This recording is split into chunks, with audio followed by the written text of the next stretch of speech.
Te invitamos a ti a que nos compartas todo lo que tú quieras hacernos saber, por supuesto, esas historias. No. Hola, ¿cómo te llamas? Soy Jorge de Chicago. ¿Cómo están? Bien, amigo. Muy bien, ¿y tú? Bienvenido. Muy bien, aquí mucho gusto en saludarlos. Solamente tenía no es relato, sino que tengo dos tipos de datos acerca de, no sé si me gustaría compartirlos con ustedes y con toda la familia peludomaníaca. No tengo muy bien los datos, pero es algo interesante que tal vez pueden investigar. Sí. Se trata de Leonardo da Vinci. No sé si saben que él fue el que dibujó la Última Cena. Sí, claro. Ajá. Documental, yo lo que recuerdo de este documental que vi en el History Channel, en la televisión, que Leonardo da Vinci, en esa foto que él dibujó de la Última Cena, no existe ningún copa de cáliz, del famoso cáliz. Aja. Sí, si ustedes ven la foto de Leonardo da Vinci de la Última Cena, no hay, no dejó, o sea, él no dibujó ninguna copa. Y si ustedes miran muy bien las figuras de los 12 apóstoles, a su izquierda de él está una mujer. Tratan de darle zoom para verle su rostro un poco mejor. Son los rasgos físicos de una mujer, como acariciando su vientre. Sí.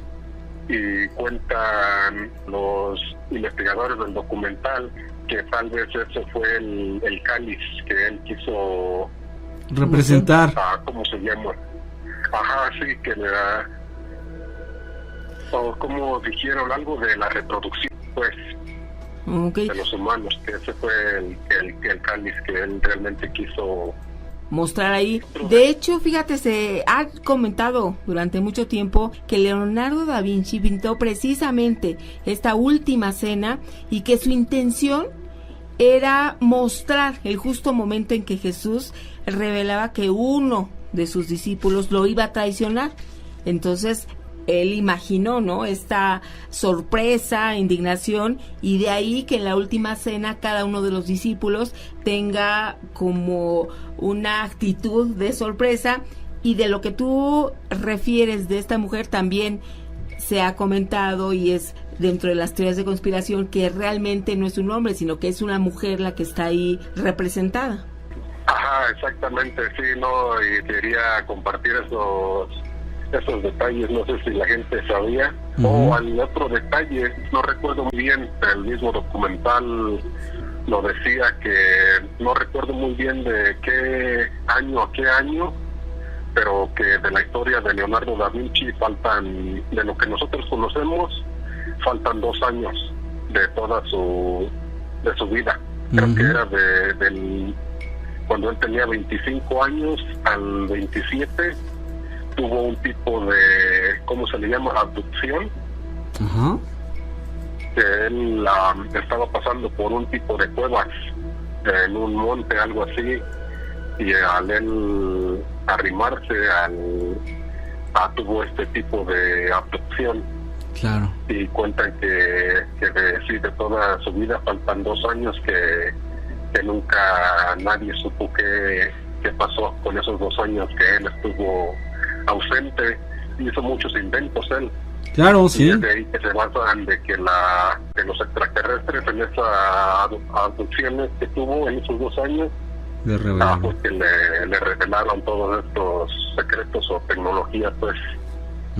¿Qué tal? Entonces, sí, Leonardo da Vinci abducido por los extraterrestres, y de ahí todo lo que pudo desarrollar, más de 1000 inventos, una mente prodigiosa.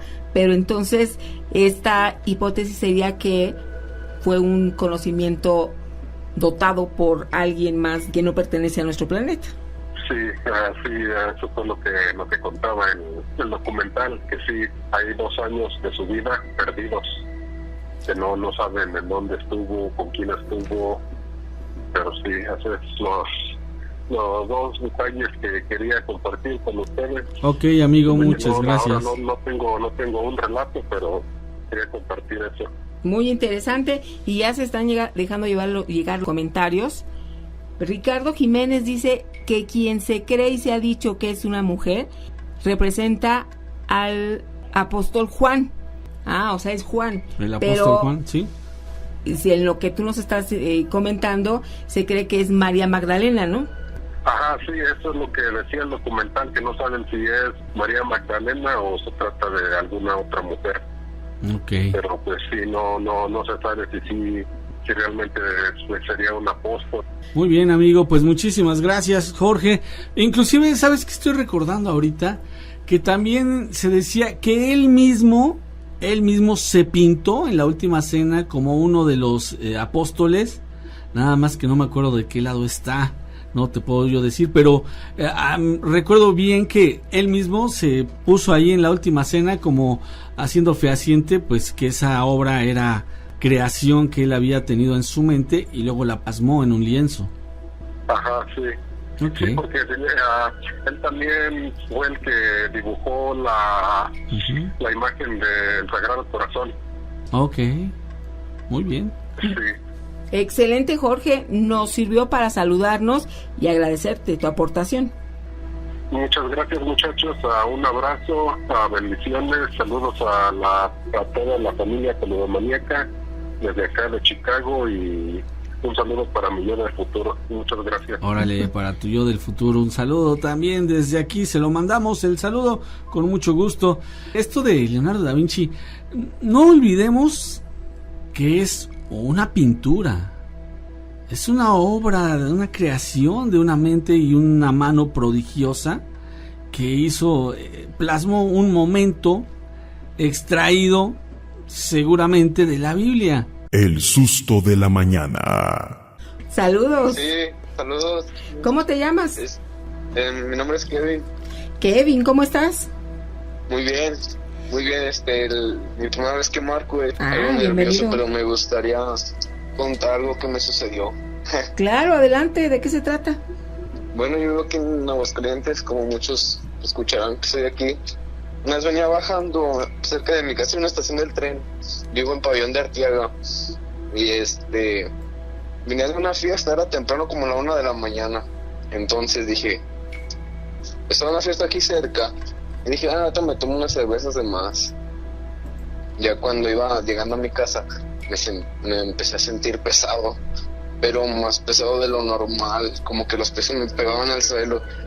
Entonces yo dije, esto ya no es normal, ¿verdad? Y mi piel se empezó a sentir fría y se enchinaba. Y dije, esto nunca me había pasado, entonces como escalofríos. Entonces empecé a caminar, pero yo quería hablar, quería hablar y no podía.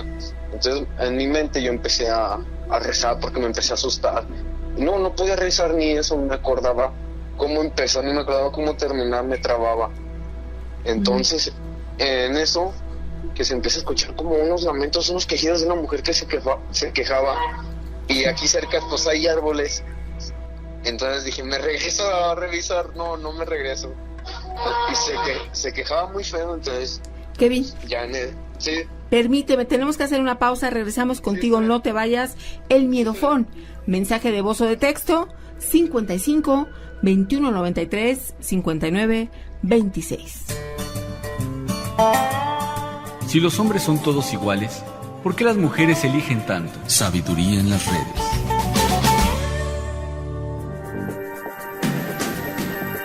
Porque sabemos que no siempre la solución es fácil. La mano peluda.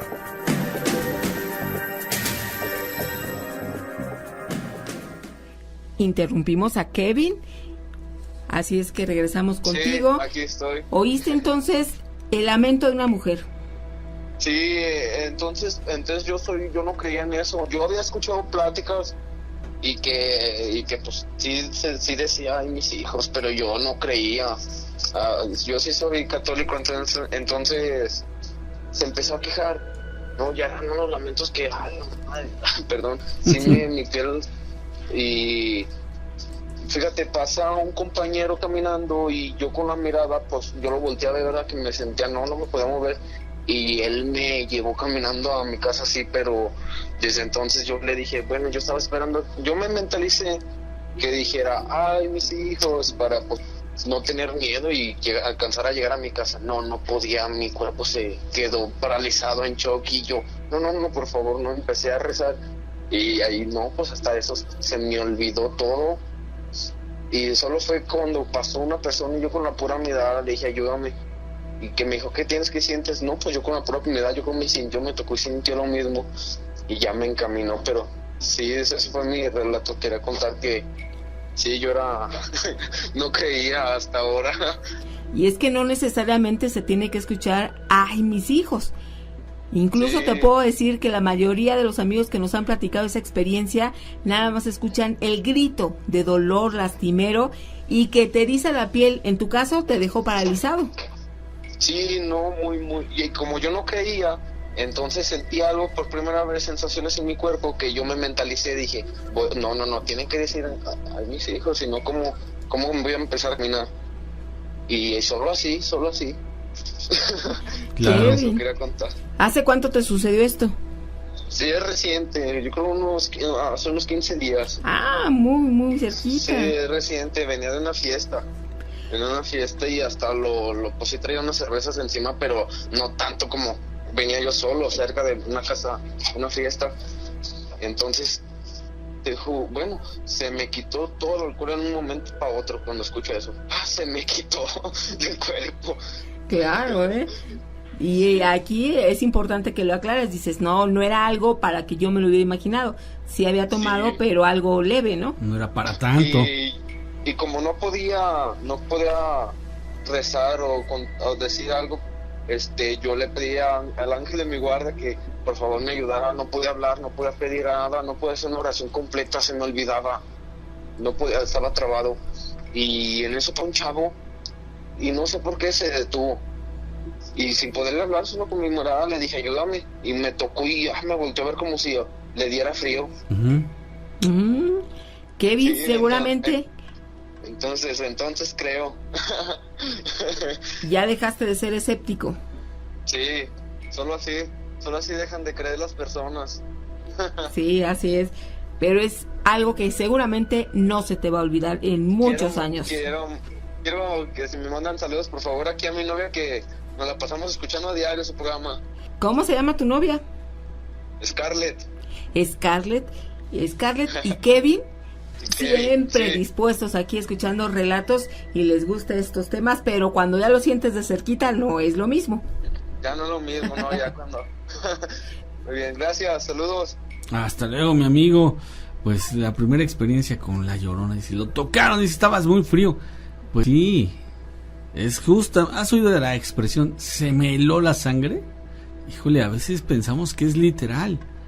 Porque yo me imagino, Gina, que se te baja la presión y entonces te da un escalofrío terrible. Cuando te espantas, cuando te da algo, te da un susto de verdad serio. Lo que sientes es más o menos lo que nos platicaba nuestro amigo. El susto de la mañana. Hola, ¿qué tal? Saludos. Quisiera contar una historia sobre una vivencia que me pasó Ok, con una amiga imaginaria sí. cuando yo tenía 4 o 5 años. Yo nací en 1993. Ok, Entonces, pues, o sea, yo veía una niña como de mi edad y estatura. Recuerdo muy bien que ella siempre traía coletas y un moño atrás grande de color rojo. Recuerdo que era de tez morena clara, los ojos los tenía medianos.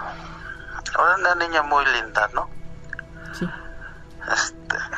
Y jugábamos como niños, o sea, que canicas, que esto, que el otro.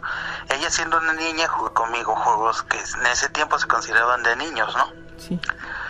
Y total pasó pues cerca de 1 o 2 años, y un día lo que me sacó de onda y recuerdo hasta ahora es que atrás, antes de su casa, que es mi casa, Sí. Estaba en construcción la barda que daba a la calle de atrás. Entonces teníamos el material ahí botado. Entonces estaban las montañas de material que eran grava, arena, ya saben. Recuerdo muy bien que ahí nadie, pues no se podía subir porque te resbalabas, ¿no? O sea, te resbalabas. Y en ese día que pasó, que fue el día que de hecho ella se fue, recuerdo muy bien que vinieron un señor y una señora, más o menos de la edad de mi papá, de mi mamá. O sea, hablaron conmigo. Eran unos señores como de 30 y tantos años. Le podría decir en mi mente infantil que los vi así. No les vi la cara, solo los vi a ellos. O sea, lo recuerdo vívidamente. El señor usaba un traje muy elegante, de hecho, color gris y todo. Y la señora usaba un vestido. Para esto esta niña se llamaba Cascabel. Y que es Cascabel, y que Cascabel. Entonces mi mamá decía, pues Cascabel, ¿quién es Cascabel? Y yo le decía, no, pues es una niña tal, ¿no? Ella usaba vestidos de color rosa, blanco, amarillo. Entonces recuerdo ese día que vinieron y me dijeron, ¿sabes qué, hijo? Su papá habló conmigo. Pues nos tenemos que ir, ya nos vamos. Dice, despídete de ella. Y pues yo, llorando, ¿no? Digo, no, pues es que cómo puede ser que, pues Cascabel se va, o sea, Cascabel, yo le decía Cascabel y me dijo que se llamaba Cascabel. Ya pasó, ¿no? Y en eso, pasó, se iban a ir. Se fueron. Y no me lo voy a creer. Pero se subieron por la de esta, ¿cómo se llama? Lo de la grava que tenía, del material, la de esa como rampita que se hacía, se subieron por ahí. Se subieron, o sea, agarraron rumbo por ahí y agarraron para la calle y se fueron. Los vi a los tres irse. Y se fueron, o sea, y ya de ahí pues yo ya no supe más de Cascabel. Y ahora que estoy más grande, sale el comentario con mis hermanos. Y te acuerdas de Cascabel, y decías que Cascabel, y yo les digo, sí se acuerdan. Entonces yo no estoy loco porque sí se acuerdan, pero me acuerdo muy bien de eso. Fíjate, él tuvo esa experiencia con su amiga imaginaria, Cascabel. Y todos se acordaban de Cascabel. O sea que, pues él mismo dice, no era imaginario. El susto de la mañana. Les voy a contar una historia, sigue viva todavía. Aquí por este lado de Zacatecas se encuentra un tesoro, pero más que dicen que es el tesoro fantasma. No sé realmente qué significa esto. Miren, esta historia me la contó un viejito de aquí de la misma comunidad de aquí. Miren, dicen que en aquellos tiempos ellos vivían, en ese pueblo vivían 10 personas a toda la redonda, en este pueblo. Y ya en aquellos tiempos, en la época de la revolución, decían que a lo lejos se veía unos que venían en una carreta, unos caballos, jalando la carreta, pero batallan mucho los caballos para jalar una carga, y pensaban que era algo pesado. Pues total, no llegaron y se les hizo tarde, no llegaron hasta el pueblo y se les hizo tarde, iban de allí, iban a pasar para acá para el lado de Zacatecas, sí. Pero pues no pudieron llegar y acamparon ahí muy cerca del rancho, y pues todos los pudieron ver desde allí, pero en eso se acamparon, llegó la madrugada y dicen que escucharon varios disparos. Y salieron y eran los federales que andaban, que se encontraron con esas cuatro personas, y pues total se agarraron a balazos, pero nomás 2 mataron y los otros se hicieron los muertos. Para en fin que no podían, que no se regresaran de vuelta para su posición, para encontrar vuelta su posición. Se levantaron y por ese mismo camino excavaron un hueco enorme y enterraron todo ese cargamento que tenían los caballos. Ya después batallaron mucho y hasta llegar hasta el pueblo hasta el día siguiente. Ahí los pobladores ahí los atendieron, les dieron, los curaron, les dieron comida y todo eso, pero con muy poca esperanza de que vivían. Okay. Pero antes de que murieran esos dos revolucionarios, les contó a los habitantes lo que venía encargado era monedas de oro en un cofre enorme que era para seguir todavía a Pancho Villa con la revolución, que ese dinero que tenía que llegar a Zacatecas para financiar varias armas y etcétera, pero no pudieron y eso les dijeron ustedes. Nomás que en eso, cuando les iban a decir, los dos murieron. Pero antes de eso les dijo que antes de que murieran me salté. Antes de que murieran, uno de ellos dijo que hacia arriba estaba un rifle o una carabina, nomás el cañón como a mitad de cañón. Okay. Eso era parado, eso era la señal que ahí es donde habían enterrado el tesoro. Pero ya después nomás dijeron así, pero no dijeron la ubicación exactamente o dónde está, en qué parte. Pues miren, y ahí una vez en ese ya pasaron varios años. Sí. Un sobrino de él, un hijo de él estaba pasteando con sus animales ahí por ese mismo rancho y hazte cuenta que pues una llevaba vacas y chivas y un chivo se le fue vio que se retiró hacia otro lado. Pues para que no se le perdiera, él fue a buscarlo, pero al momento que lo andaba buscando se tropezó con algo y pues dice que era poquito lo que salió y ese recordó las historias que le habían contado antes. Pues total que agarró el chivo y lo encerró, pero antes de eso marcó el camino con una vara, todo el camino. Sí. Y así es en elementos donde él pensaba que ahí podía estar lo que le habían dicho, ese tesoro. Se fue, pero cuando volvió ya ninguno lo encontró. Él no lo encontró, ya no lo pudo encontrar, estuvo seguro que ahí lo había marcado y no lo encontró. Pues total, se fue al pueblo, llegó a una cantina y ahí se encontró y les contó a los de ahí, pero nadie le creyó.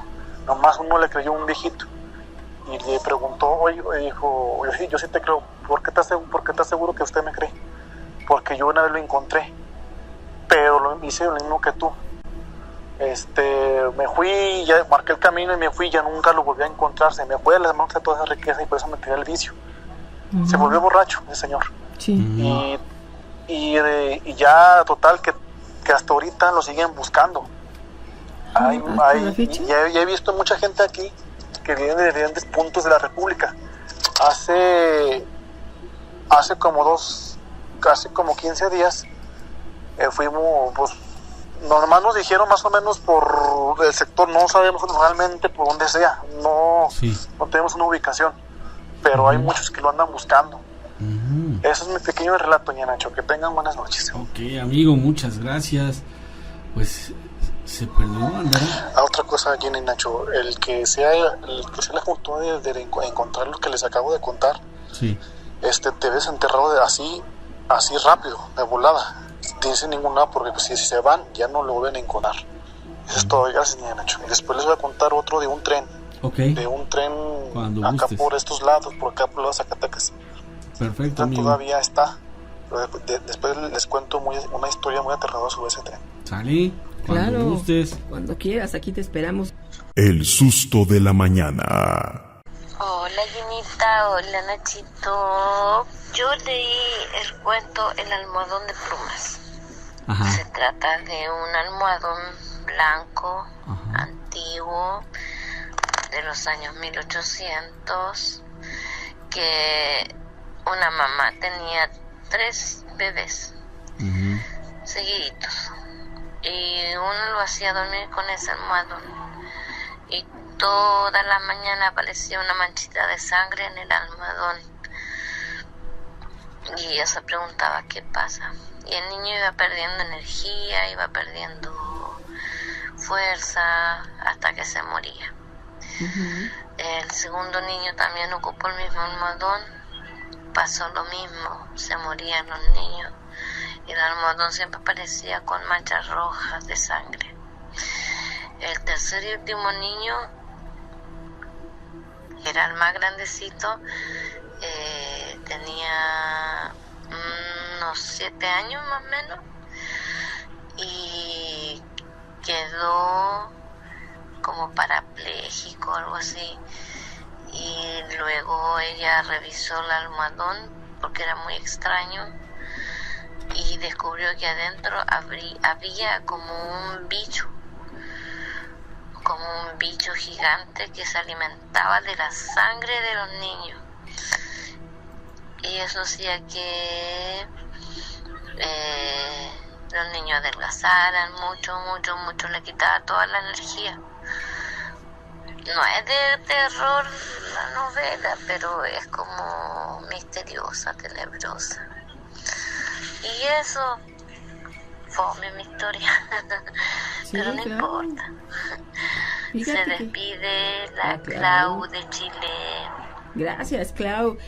La referencia que hace la Clau de este libro del Almohadón de Plumas de Horacio Quiroga, imagínate que esta muerte inexplicable que es sobre la que gira el libro, a causa de un animal extraño que vive precisamente en este almohadón.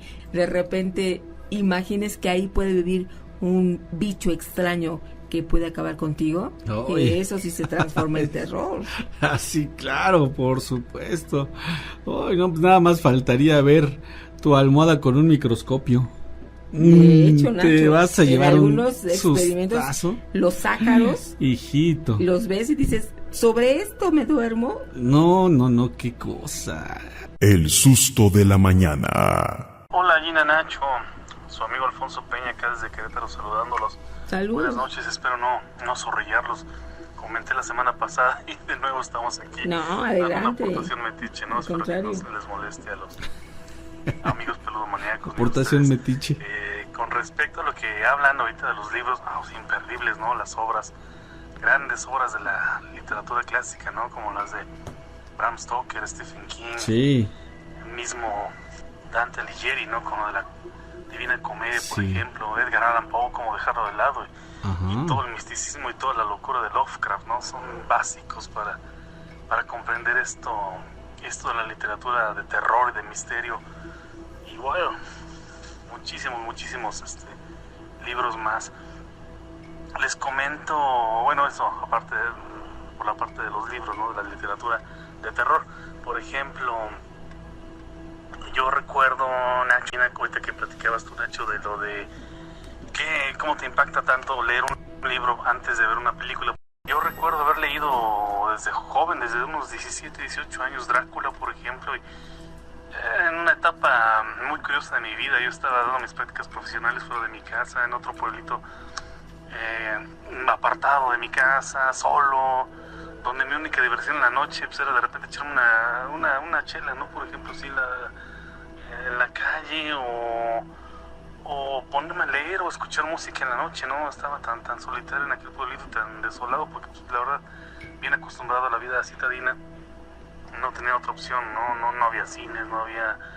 Ya creció mucho ese pueblito, por ejemplo, pero anteriormente pues carecía de muchos servicios, ¿no? Y pues ya saben, el chico citadino nuevo, ¿no? Que llega a un pueblito pequeño, obviamente todo el mundo lo ve así como que ahí viene el licenciado, ¿no? El que estudió, ahí viene el bla bla bla. No caí con el pie derecho, ¿no?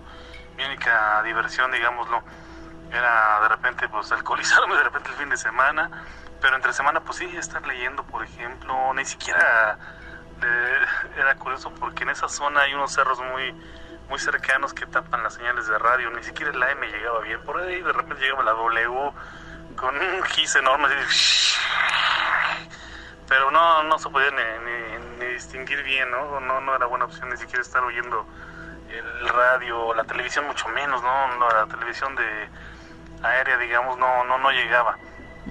Pues yo agarraba y en esa casa donde me quedaba tenían algunos libros guardados. Yo agarraba y me ponía a leer los libros y pues leí, por ejemplo, Drácula y me dejó impactado, ¿no? Me recuerdo bien que cuando ya después vi la película me quedé así de, le falta, pero miles, ¿no? Kilos de toda la información que trae y todo lo que tú te imaginas en la cabeza, ¿no? Lo que vas tú creando cuando vas leyendo un libro. Cosa diferente que cuando leí El Resplandor. Yo cuando leí El Resplandor, me gustó mucho el libro, pero cuando volví a ver la película, yo primero leí el libro y después vi la película, pero cuando vi la película me quedé, wow, son tan diferentes. Obviamente fue ahí el disgusto también, creo que de Stephen King, ¿no? Que no aprobó mucho lo que hizo el señor Kubrick, perdón, se me andaba yendo el nombre. Porque le cambió demasiado, ¿no? La versión que él había escrito y no la aprobó del todo, pero pues también es una obra maestra, ¿no? Yo me quedé así de wow, me gustó, no sé si hasta más la versión de Kubrick, ¿no? Que lo que había leído yo del libro del Resplandor, pero bueno, con respecto a eso, ¿no? De la literatura. Por otra parte, y espero no extenderme mucho, Gina y Nacho, con el tema de lo de Leonardo da Vinci, lo que le platicaba nuestro compañero hace rato. Sí. Y yo me acuerdo haber también visto, por aquellas épocas igual coincide, todavía no salía de la carrera, tendría unos 17, 18 años. Recuerdo bien, había un canal por cable, no sé si todavía exista, lo desconozco porque los cables actuales, por lo menos los que hay acá en la zona, ya no incluyen ese canal que se llamaba Infinito. Y recuerdo desapareció. haber visto un documental como de unas 2 horas más o menos, donde hablaba de los secretos de Da Vinci. Supongo yo que era como que los inicios de Dan Brown, que fue el escritor de lo del Código Da Vinci y todo este rollo que después se vino en la película y bla, bla, bla, bla. Pero como que eran sus primeras investigaciones, o no sé, me imagino coincidió con muchos descubrimientos científicos, donde hablaban de que Leonardo, bueno, pues aparte de ser un genio, hablaban de muchas cosas, ¿no? De secretos que tuvo, obviamente tocaban el tema de la sexualidad, que fuera de un misterio, pues es algo más como que morboso, ¿no? Para la sociedad, pero no tiene nada que ver, ni nada de misterioso. Pero tocaban, por ejemplo, el tema de que sí, como decía nuestro amigo también, como decía Gina también, al parecer sí tuvo algún contacto con seres o con cosas extrañas del cielo, ¿no? Que él mismo dibujó, representaba en sus bocetos, como decía Nacho. Era muy dado a empezar algo, a bocetar, pero nunca acabar las cosas, o a pocas veces acabar las cosas, que realmente fueron unas obras maestras, ¿no? Sí, era muy imagínense, si hubiera acabado todo lo que empezó, no habría, si de por sí no hay un punto de comparación, no hubiera sido todavía mayor lo que lograría Leonardo da Vinci. Hablaban de esto, de que sí hubo cierto contacto con lo del cielo, con los ovnis, ¿no? Al grado de que, por ejemplo, una investigación que habían hecho en ese documental lo decía, muchas de sus obras, bocetos, como que él mismo interpretó o dibujaba o daba como que la pista secreta de que algo había extraño, pero pues obviamente no podía tocar el tema, no podía por la época, ¿no? Del Renacimiento y todo este rollo, pues obviamente meterse con la iglesia era totalmente recién salido de la época negra, de las tinieblas, digamos, de la Edad Media. Pues imagínense todavía volverse a meter con discusiones, pues no le convenía para nada, ¿no? A nadie. Y Leonardo lo sabía, era tan inteligente que no lo tocaba, pero ponía cosas como que ocultas o con doble sentido en sus dibujos, en sus estudios, en sus bocetos, ¿no? Al grado de que, por ejemplo, decían, ¿no? Que en muchos de sus bocetos, si se les ve partido en espejo, digamos que en forma vertical, algunos dibujos, inclusive traen algunas imágenes, ¿no? Algunos seres así medio reptiloides o como si fueran de estos grises, pero hablaba de no el típico ser gris chiquito, sino como que hablaba de los que dominaban, ¿no? Esta raza o tipo de contactos que han tenido la humanidad. Bueno, con respecto a eso, hablaba también de que, por ejemplo, era tan perfeccionista, tan dado a la perfección Leonardo en el estudio y en la replicación, bueno, en la réplica de eso mismo, que muchas veces sí compraba, por ejemplo, cadáveres, ¿no? Ya se ponía hasta de acuerdo, ya sabía en el panteón, veía, no sé, me imagino yo a través de la ventana y veía, va a haber un entierro, ¿no? Pues ya iba y se ponía de acuerdo para comprar el cuerpo.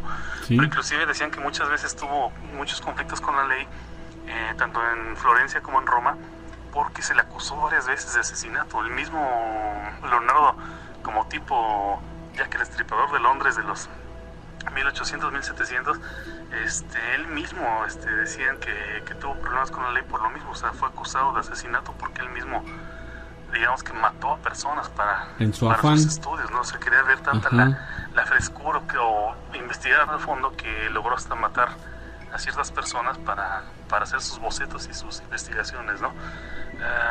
Eso, y pues igual todo lo que comentó nuestro amigo, ¿no? Lo de la última cena, por ejemplo, es muy interesante, ¿no? Todo esto que después, les digo, a colación salió con lo de Dan Brown y todo el rollo que sacó de lo del Código Da Vinci, que es muy interesante. Nada más, espero no haberme extendido mucho. Su amigo Alfonso Peña, desde Querétaro, saludos. Saludos, Alfonso. Sí, un hombre, yo creo que por eso ha sido tan estudiado, Nacho. Una parte, su majestuosidad a la hora de todo lo que hizo y dejó de legado, pero por otra parte también su comportamiento, que como no era muy entendido. Era extraño, ¿no? Y en aquella época pues todavía más, o sea, imagínate, alguien que supiera que se robaba los cadáveres para abrirlos y ver cómo estaba el cuerpo en el interior. Cualquiera diría, este es un satánico, no, en realidad lo que decía era mitigar su curiosidad. Un gran personaje, Leonardo da Vinci. Yo creo que poco entendido, a la fecha pues ha dejado muchas interrogantes, pero gracias a esos interrogantes se han sacado más estudios. Vamos, es un personaje muy completo, de esos que se dan poco. Médico, bueno, sabía de medicina, sabía de pintura, bueno, fue el creador de este concepto llamado proporción áurea, ¿no? En El hombre de Vitruvio, en donde él precisamente sacó algo que se le llama el compás áureo, donde se podría confirmar que todas las personas tenemos un cierto equilibrio en nuestro propio cuerpo áuricamente, ¿verdad? Es interesante, muy interesante, de verdad. Claro, y hablando también de estos libros que debemos al menos anotar para poco a poco irlos leyendo y conocer un poquito más de estas historias que te estremecen, pues están los libros de Charles Dickens, ¿no? Que si los lees al anochecer o ya en plena madrugada, bueno, tienen otro tinte. 3 de las más célebres y espeluznantes historias de fantasmas. Desde el fantasma de la habitación de la desposada, el juicio por asesinato, fantasmas de Navidad, la visita del señor testador. Bueno, ahí, en todos estos libros, puedes encontrar villanos que mueren ahorcados, mujeres misteriosas que encargan retratos desde el más allá, marinos desaparecidos que hacen visitas inesperadas a los vivos, también viajeros victorianos que se encuentran en siniestros niños. Y bueno, todo esto, Nacho, te puede llevar a una atmósfera espeluznante. Claro, sí. El susto de la mañana. En los años 80 pasaban una serie llamada La Dimensión Desconocida. Oh, sí, muy claro. Buena. Sí. En alguna ocasión pasaba un capítulo donde un ser vivía debajo de la cama de los niños y salía y mataba gente en la noche, no recuerdo, tal vez en la medianoche, a niños que se encontraban en la calle o en algún lugar. Cuando se los encontraba les decía: yo habito bajo la cama del que duerme en ella, algo así decía, o no lastimaré a la persona bajo cuya cama habito. Y tenía al pueblo aterrorizado, ¿no? Porque mataba a los niños, mataba a las personas. En una ocasión el niño se dio cuenta que este ser vivía debajo de su cama y sabía que él no le iba a hacer daño. Pues muy confiado salió en la noche, reunió a sus amigos, a uno de ellos, y no creyéndolo, dijo que él no le iba a pasar nada. Total fueron en la noche, se encontraron los dos en un parque. Ya ven, es una serie de estas americanas. Se apareció el ser, era un ser negro, de capa, sombrero, no se le veía rostro, era una figura oscura, y decía: no lastimaré a la persona bajo cuya cama habito. El niño, sabiendo que él no le iba a hacer nada porque vivía en su cama, se le acercó bueno, confiado él, ¿no? De que no le iba a pasar nada. Pero enseguida pudo darse cuenta que ese ser ya no habitaba bajo su cama, sino que habitaba en la cama de su amigo. Por consiguiente se quedó viendo así, ¿no? Se quedó sorprendido, porque su amigo aterrorizado, sin saber qué pasaba, pero él sí sabía muy bien lo que estaba sucediendo. Y pudo darse cuenta de que aquel ser ya no habitaba debajo de su cama y obviamente le iba a hacer daño. Espero que me hayan entendido, porque es un capítulo muy bueno de la dimensión desconocida. Se lo recomiendo. Sí, claro, sí. Yo me acuerdo que los pasaban alternados, ese de la dimensión desconocida y Misterio en su casa. Unas series bastante... eran parecidas, en realidad eran muy parecidas, y las dos sí, te dejaban pensando y a veces no te dejaban ni dormir. El susto de la mañana. ¿Cómo te llamas? ¿Me escuchan claro? Hablo desde la ciudad de Ica, en Perú. Hola. Saludos, amigo. Cristian, desde Perú, esperemos que haya buena recepción para escuchar tu relato. Bueno, yo sí los escucho bien. Ante todo, buenas noches, Gino y Nacho. Espero que ustedes también se encuentren bien. Sí, amigo, muchas gracias. Adelante con tu narración. Bueno, esto me lo comentó el papá de mi amigo, compañero de trabajo de hace muchos años. El señor se dedicaba a lo que es el cuidado de cementerios. Y bueno, en una ocasión estábamos caminando en una calle muy oscura y como que teníamos un poco de miedo, ¿no? Y el señor nos empezó a decir, pero ¿por qué tienen miedo? Ustedes deben tenerle miedo a los vivos, más no a los muertos, ¿no? Y esa calle justo daba para lado de un cementerio. Bueno, en otra ocasión que estuvimos en una reunión, él nos empezó a contar que cuando él vivía en una llamada Piura, aquí en Perú, pero que queda en el norte, él era cuidador de cementerios, un vigente, ¿no? Y él pues recorría, hacía rondas con el lamparín, con la linterna, y nos dijo, yo en un cementerio es la zona más, se podría decir, apacible donde yo he podido trabajar. Mira. Porque las ánimas que ya pasaron a otro plano, a una mejor vida, pues no tienen por qué hacerte nada, lo decía, ¿no? Pero les voy a contar una cosa que sí me sucedió en Lima. El señor tenía alrededor de 30 años, ya tenía hijos y todo, y le encargan lo que es no sé cómo le llamen ustedes ahí en México, cuando a la persona le encargan varias cosas en las parroquias, por ejemplo, ir a comprar algún artículo, ¿no? Hacer los mandados. Él trabajaba en una iglesia que quedaba en Huacho, en una zona que es aquí en Lima.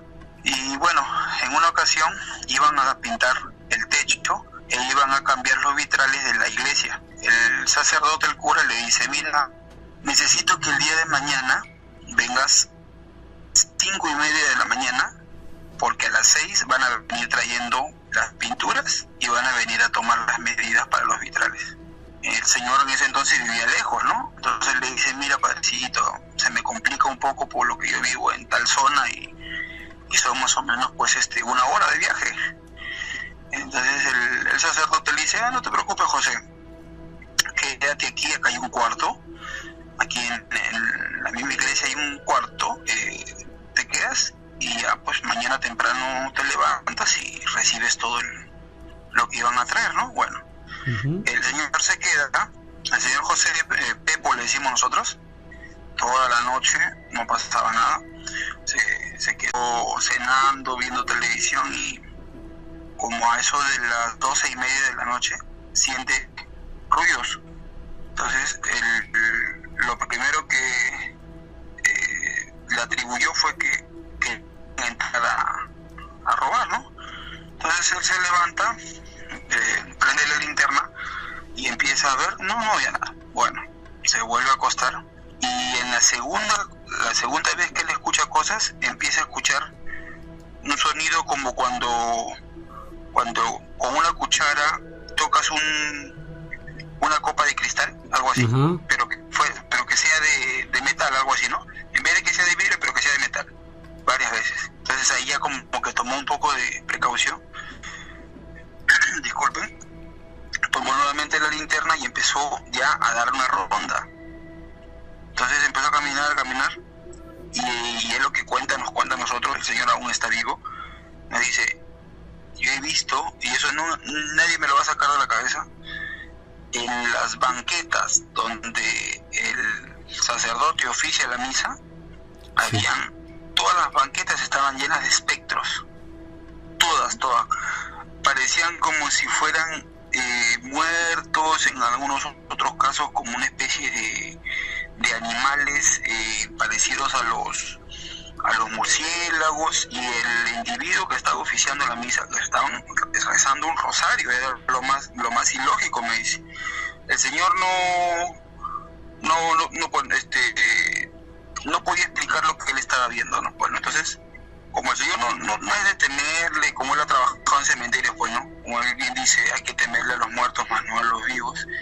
Lo único que hizo fue esconderse atrás donde el padre hace las confesiones, para quitarse de duda qué era lo que era, ¿no? Para ver, porque de repente era alguna trampa de la mente, pero no, sí eran una especie de espectros, como muertos, como gente putrefacta, en algunos otros casos parecidos así como le digo, a murciélagos, así.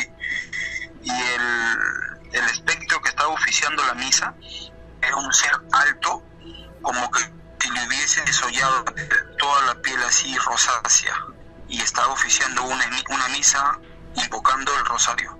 ¿Y haciendo una misa con el rosario? Sí, eso es lo que más le llamó la atención a él. O sea, es como que si fuera una misa cualquiera y estaban rezando el rosario, pero eran espectros, o sea, no eran seres como decir fantasmales ni nada de esas cosas. ¿Almas en pena? El Señor lo que me dice es que parecían como una especie de, acá nosotros le llamamos condenados a los, como parecían a las personas como especie de zombies, algo así, porque decía que eran personas con el aspecto que la carne la tenían ya podrida, algo así. Ok, tipo zombie. Algo así, y en otros casos como tipo gárgolas, pues no, porque él dice, parecían unos murciélagos, porque tenían alas y todo, y el supuesto, ¿no?, el que oficiaba la misa como un cura, un sacerdote, era un ser alto, y la carne la tenía viva, como que si le hubiesen desollado, pero ellos rezaban y todo, y invocaban el rosario y todo, ¿no? Yo lo único que hice fue hacer la señal de la cruz, irme a mi habitación y simplemente ponerme a rezar. Y al día siguiente le contó eso al padre, y el padre obviamente no le creyó, ¿no? Le dijo, no, tú estás hablando cualquier cosa. Y bueno, ya él no decidió seguir más con el relato ni contárselo a alguien más por temor a que lo saquen de su empleo. Bueno, pero él me dice, el Señor, como le digo, todavía está vivo y siempre cuenta eso. Dice, en un cementerio nunca he visto yo algo raro, nunca, o sea, y donde yo he venido a sentir una mala vibra inclusive ha sido en esa iglesia, ¿no? Que debería ser pues un lugar apacible, santo, pero me tocó vivir eso. Y es que no todas las iglesias se puede sentir lo que acabas de mencionar. Hay algunas otras que tienen esta atmósfera, y es entendible por qué haya este tipo de entidades, porque quieren estar atacando donde se supone que podría estar más libre de ello. Me imagino que, claro, como es irónico, ¿no? O sea, un lugar donde debería haber un ambiente de paz, de oración y todo, que se presenten ese tipo de cosas es... Sí, llama la atención. Una ironía, exactamente así como lo dice mi amigo. Mi querido Cristian, pues muchísimas gracias por tu participación. Gracias. Hermoso para ustedes, noche llena. Gracias, Salud, amigo. cuídense. Claro que sí, mi querido amigo, pues muchísimas gracias. Fíjense, hasta Perú, este programa cada vez más internacional que nunca, ¿eh? El susto de la mañana. Y vamos con más relatos. ¿Cómo te llamas? Mi nombre es Blanca. Blanquita, ¿cómo estás? Muy bien, gracias. ¿Y ustedes? También, con gusto de saludarte y deseando que nos cuentes algo muy interesante. Sí, miren, acerca de lo que estaba contando el muchacho, esto es algo bien sencillo. Mi papá era de la adoración nocturna. ¿Sí? Y en la noche ellos se iban a pasar toda la noche a velar el Santísimo. Y mi papá cuenta que como a las 12 de la noche se oye que entran como si entraran muchísimas personas, pero no veían a nadie. Y cada quien se empezaban a mover entre las bancas, pero no se veía a nadie. Y luego empezaban a rezar y a cantar. Entonces mi papá le preguntó al padre en la mañana, cuando terminó ya lo de la velación del Santísimo, y dijo que era cuando las ánimas, Dios le da licencia a las ánimas para que vengan a pedir perdón. Esa fue la experiencia de mi papá. ¿Estamos hablando, amiga, de una procesión de ánimas? Sí. Ok. Como si entrara una peregrinación de gente a la iglesia. Se oye que cada quien entra a las bancas, se sientan, pero sí se escucha los rezos y los cánticos. ¿Esto pasa en alguna hora de la noche, del día en específico? Sí, mi papá nos contaba que era a las 12 de la noche. O sea, aparentemente ellos no veían a nadie. Sí, sí, claro. En la mañana, cuando le preguntaron al sacerdote, les platicaron, porque pues eran bastantes los que iban a la adoración nocturna. Entonces fue cuando el padre les dijo que era cuando Dios les daba licencia a las almas de venir a pedir perdón. Muy bien, muy interesante. Oye, qué bueno que dijiste, lo voy a platicar para que se quede ahí como testimonio en la mano peluda. Sí. Y el relato que yo les quería contar, bueno, no sé si todavía tenga tiempo. Claro. Es acerca de una bruja que vivía al otro lado de mi casa. Esta señora, al principio eran cuartos para el rastrojo de las vacas. Pero como mi abuelo veía que había muchas personas en la calle, ya personas de la tercera edad, empezó a recoger a las personas que no tenían hogar y se las llevó ahí a esos cuartos. Eran como unos 10 cuartos que tenía mi abuelo, y lo hizo como un vecindad. Entonces, en uno de esos cuartos se llevó a vivir a una señora que se llamaba María Nicanora. Esa señora pues llegó a vivir ahí, y con lo que se mantenía era vendiendo dulces, tenía sus frasquitos de dulces. Nosotros, como en las tardes salíamos a jugar, nuestros juegos eran de jugar a la traes, a los quemados y eso, pero siempre entrábamos a la vecindad porque era un puerto muy grande y le dábamos la vuelta alrededor del pozo. Una vez me tocó ver cuando doña María estaba haciendo sus ritos. Tenía una tina de esas de metal, llena de puras fotografías con agua, y tenía velas. Y yo le comenté a mi papá, le dije, fíjate, papá, que en la vecindad y con doña María estaba haciendo eso. Me dijo, no hagas caso, no digas nada, y ten cuidado, no andes agarrándole nada a esa señora. Bueno, así quedó. En las mañanas, como mi yayo tenía muchas vacas, esa señora todos los días iba porque mi yayo le regalaba leche. Pero esa señora era bien específica, quería siempre de una sola vaca. Y ese día a mi yayo le dijo que de esa vaca no la iba a ordeñar, y la señora se molestó mucho con mi yayo, al grado de que llegaron a tener un pleito muy fuerte. Entonces mi yayo le dijo pues que agarrara sus cosas y que se fuera de la vecindad. Y al rato pues fue y le pidió disculpas a mi yayo porque no tenía dónde ir, su familia no la quería. Así vivió por muchos años esa señora ahí en la vecindad. Un día, en la madrugada, era como las 3 de la mañana, se oyó que cayó un animal en la ventana de la casa, pero un animal muy pesado. Y mi papá se levantó a ver qué era lo que había pasado, pero al poco rato se empezaron a oír los frascos, porque a nosotros nos dividía nada más, era una barda del cuarto de la señora. Y empezaba ya a toser porque la señora fumaba mucho, los cigarritos, los faritos. Cigarros sin filtro. Y ella siempre fumaba, la viejita. Sí. Y entonces se empezó a oír que empezó a toser, empezó a mover los frasquitos de los dulces. Entonces dijo mi papá, ya llegó doña María. Y yo me quedé, dije, ¿cómo que llegó doña María? Dijo, sí. Y se dicen que doña María se convierte en lechuza y sale en las noches. Bueno, pues como a los días oímos que otra viejita que vivía en la vecindad se llamaba doña Torida. Fue y tocó a la casa y dijo que doña María no se podía levantar. que si por favor podíamos ayudarla. Sí. Y ya fuimos, pues resulta que doña María tenía unos balazos. Oh, y ahí descubrieron que sí era ella. Sí, era ella. Tenía unos balazos. Entonces fuimos a traer un doctor para que la viera, y lo que hizo fue quitarle unas postas que tenía incrustadas. Ajá.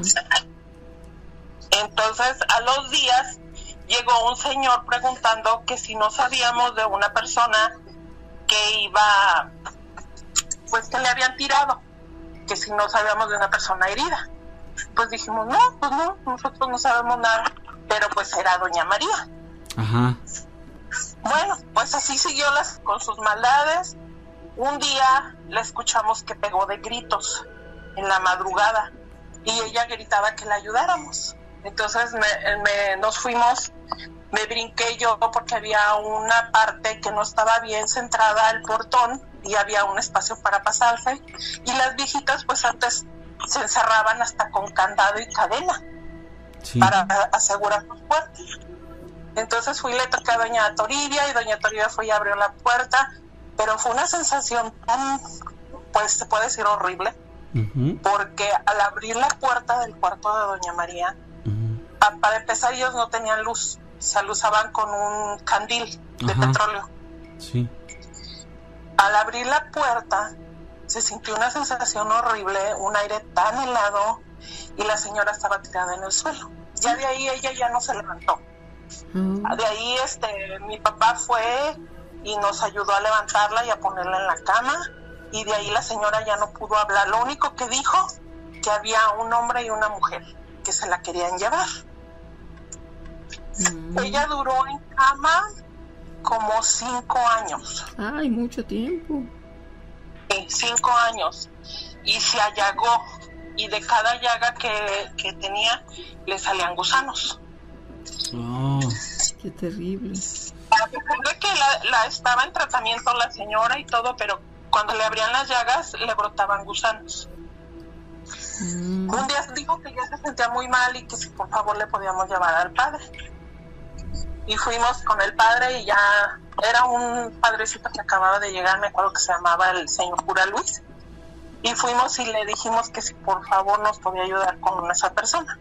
Fue, y yo me acuerdo cuando yo entré a dejarle lo que me había pedido, una agua y unas cositas al padre, yo nomás escuché que le dijo: mujer, yo no puedo darte la absolución hasta que no remedies todo el daño y todo el mal que has hecho. Entonces a los días ella se puso muy mala, muy mala, y mi mamá tenía mi hermana como unos 3 meses. Sí. Cuando mi mamá fue con mi hermana, y me acuerdo que doña María le dijo que por qué no le regalaba a mi hermana, que así ella no iba a penar ni tampoco iba a sufrir. Entonces le dijo: ¿cómo? Sí, dice, regálamela. Le dijo mi mamá: no, ¿cómo cree que le voy a regalar a mi hija? Claro que no. Y entonces a otra vecina que le llevaba de comer le dijo también a Lucha que si le regalaba a su niña, y le dijo: no, doña María, dice, ¿cómo cree que le vamos a regalar a nuestros hijos? Pues para no hacerles el cuento largo, ella murió un 31 de julio de 1982. En el 82 murió doña María Nicanora, y pues tuvo una muerte muy triste y muy fea. Cuando ella murió y fuimos a limpiar ahí el cuarto donde ella vivía, encontramos fotografías con alfileres, monos, entre las macetas había muchísimas cosas, y nos encontramos un frasco con la fotografía de mi yayo. Oye, pero esta mujer no podía morirse porque, bueno, ella a lo largo de su vida había cometido actos muy malos que tenía que pagar las consecuencias, pero todavía al final quería que alguien más pagara por ella.